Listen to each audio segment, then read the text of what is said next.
Hello， 大家好，我是小云，这是一个分享生活知识、个人经验、成长学习和陪你一起轻松融入异国生活的频道。这一集要和大家分享的是在荷兰生活至今还在困扰着我的事。请大家不要误会，我喜欢住在荷兰，在我的视频里你会很常看到我说荷兰的好，但是也像我在视频里所说的，这世上没有完美的国家。如果你们想知道哪些事情在荷兰最让人困扰，那就请继续看下去。首先，最困扰着我的事是进屋不脱鞋。其实不只是荷兰人，很多来自西方国家的朋友，他们都没有脱鞋进屋的习惯。我的西方朋友到我家来，打了声招呼，聊了几句，然后就坐下，没有脱鞋了。我真的非常纳闷，他们怎么可以不脱鞋就进屋呢？鞋子踩在外面的地上很脏，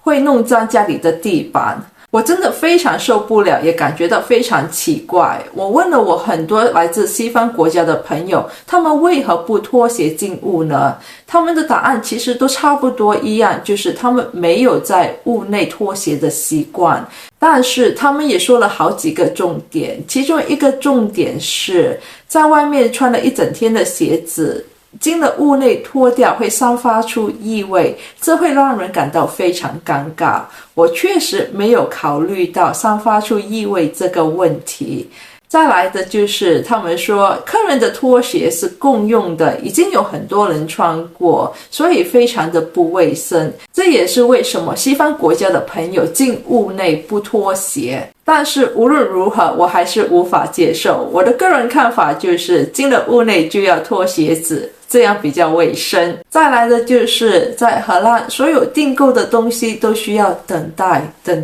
再等待。其实到现在我还是没有搞懂为什么家具、装修、安装网络、汽车都需要等上4至6个星期才能得到货物。就比方说安装网络来说好了，其实服务员只是需要来到家里安装，他们已经提前寄到我家的 modem，整个过程大概需要10分钟的时间，可是我却需要等上4个星期才有服务员来到家中替我安装。家具也一样，比如说我们看中了一套沙发，我们订购了付了款，厂商才会开始制造你所订购的沙发，整个过程大概6个星期的时间。在亚洲很多时候就是我们今天看中了一套沙发，付了款，当天就可以拿货，或者是明天就开始送货。在荷兰我们也没有办法跟商家理论，因为他们会说这是厂商规定的，如果我们不认同，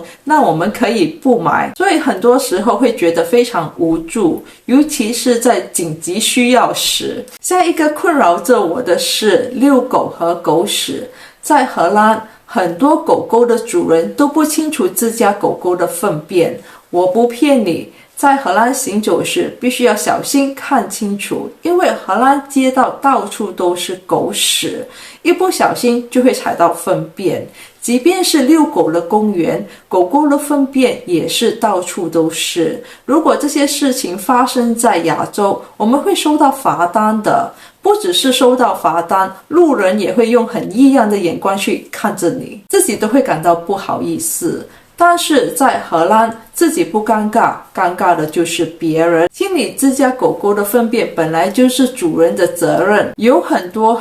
次，荷兰狗狗的主人让自家的狗狗在我眼前排便之后就离开了，完全没有要清理的意思，也没有把我的存在当作一回事。还有的就是狗狗的主人在遛狗时不牵绳，就让狗狗乱跑乱撞，一不小心就被行人或自行车撞上。我是觉得狗狗是人类最好的朋友，但是在外遛狗时还是该系上犬绳。如果有一天我离开了荷兰，我是不会想念荷兰的街道的。荷兰的营业时间也让我挺困扰的，现在已经进步了很多，比刚开始我在荷兰生活时已经好上千百倍，但是还是有许多不便。比如说大部分的餐厅星期一是不营业的，当我有客人到访时，星期一我们是无法出外用餐的。大部分的商店、咖啡馆、面包店，星期一不是不营业，就是午后才开始营业。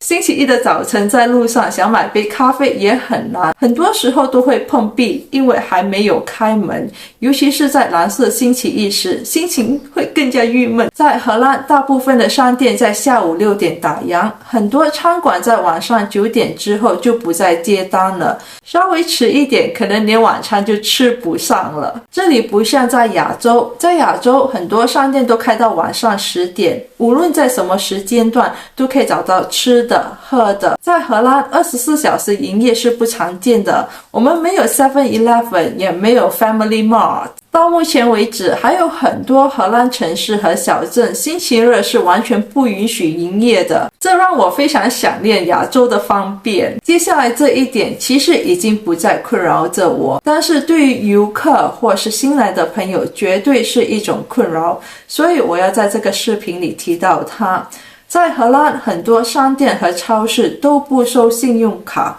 就比如说荷兰的 Albert Heijn 超市，它只收荷兰卡或者是现金。如果你是游客或者是新来的朋友，在还没有收到荷兰的银行卡，你只能用现金，而且不是每个收银台都收现金。当你来到一个新的国家时，你肯定有很多东西想买或者是要添加，也有可能你只是想买一些食物或者是饮料。当你要付款时，你才发现你的银行卡不能在荷兰使用，你必须要付现金。这个年代带现金出门的人真的是不多。当你发现你不能付款之后，你没有办法，你也只能把所有的商品留在商店，然后跑出去提款，然后再跑回来付款，这有多尴尬啊！更可恶的是，不是每个火车站都有服务台的，没有荷兰银行卡的朋友很可能会买不到车票，因为不是每个火车票的机器都收信用卡。虽然这些事情不再发生在我身上，可是每当我有朋友到访时，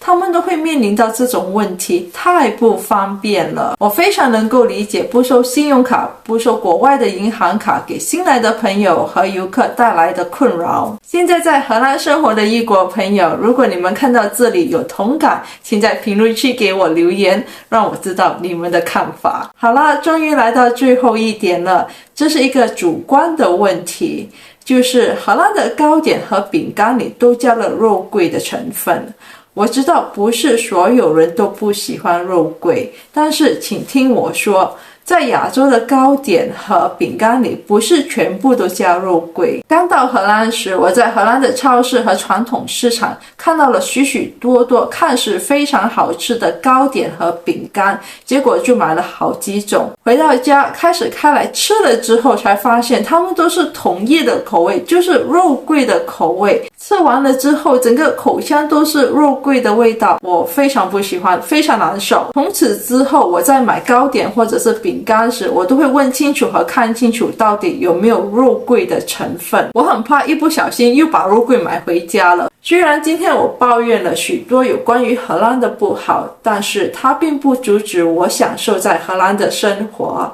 如果你们想知道更多有关于荷兰的一切，请在评论区里给我留言。好了，今天的分享就到这里了，我们下期再见，拜拜。